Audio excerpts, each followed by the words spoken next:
है, जब चाहेंगे तब बदल देंगे। और इसी को ध्यान में रखते हुए पावर स्टार पवन सिंह और नीलम गिरी लेके आ रहे हैं आप लोगों के बीच में बहुत ही बड़ा सॉन्ग। इसकी अपडेट आपको देते हैं, इस नए वीडियो में लास्ट तक बने रहिएगा। लेकिन उससे पहले दोस्तों, अगर माहौल की बात कर रहे हैं तो माहौल पावर स्टार पवन सिंह ने बना ही दिया है, क्योंकि पिछले दिनों पावर स्टार पवन सिंह का एक गाना आता है जिसका टाइटल होता है कमर दबा दी। वायरल भोजपुरी द्वारा इस गाने को लॉन्च किया जाता है। पावर स्टार पवन सिंह के साथ में इस गाने में नजर आती है नम्रता मल्ला। दोस्तों, पवन सिंह ही नहीं बल्कि खेसारी लाल यादव भी अपना एक गाना लेके आते हैं। दोनों का गाना सेम टाइम पर रिलीज होता है और बीच में दोस्तों जमीन आसमान का फर्क रहता है। आप लोग स्क्रीन पे देख पा रहे होंगे, जहाँ पे एक दिन में पावर स्टार पवन सिंह के गाने के बीच है 18 लाख, वहीं पे सिर्फ पवन सिंह खेसारी लाल यादव ने अभी तक बीच पाए हैं 9 लाख, मतलब आधो आधो का फर्क है।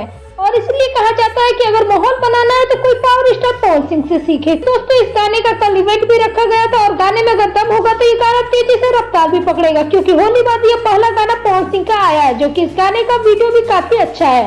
तो गाना चलने भी वाला है। खैर, आपको ये गाना कैसा लगा कमेंट करके बताइए। इसी के साथ पवन सिंह ने 2 शतक और भी मार लिए, मतलब पवन सिंह के 2 गाने 100 मिलियन के क्लब में शामिल हो गए हैं। एक गाना जो कि है टिकुलिया राजा, वो भी 100 मिलियन पार कर चुका है। दूसरा गाना बबुआन है, जो कि एक फिल्म का गाना था जिस फिल्म का नाम था सूर्यवंशम। यह गाना भी 100 मिलियन के क्लब में शामिल हो चुका है। इसी के साथ दोस्तों, पावर स्टार पवन सिंह का एक गाना बहुत जल्द आप लोगों के बीच में रिलीज होने वाला है। पवन सिंह के साथ में इस गाने में नजर आने वाली है नीलम गिरी और यह गाना बनाया गया है उषा फिल्म्स के लिए पूरी तरीके से देसी खाटी अंदाज में। इसमें आपको पावर स्टार पवन सिंह नजर आने वाले, ट्रैक्टर चलाते हुए भी पवन सिंह आपको देखे जाएंगे। तो यह प्योर देसी सॉन्ग होने वाला है। यह गाना आपको अप्रैल महीने में सुनने को मिल जाएगा, यानी चैता स्पेशल सॉन्ग आप इसको कह सकते हैं। तो यार, पावर स्टार पवन सिंह का जलवा तो जारी है। फिर दोस्तों, मिलते हैं अगली वीडियो में। ऐसी अपडेटेड वीडियो पाने के लिए चैनल को सब्सक्राइब करके बेल आइकन को प्रेस कर लीजिए। और अगर आप पावर स्टार पवन सिंह के फैन तो इस वीडियो को लाइक कीजिए और चैनल को जरूर सब्सक्राइब कीजिए। Thank you.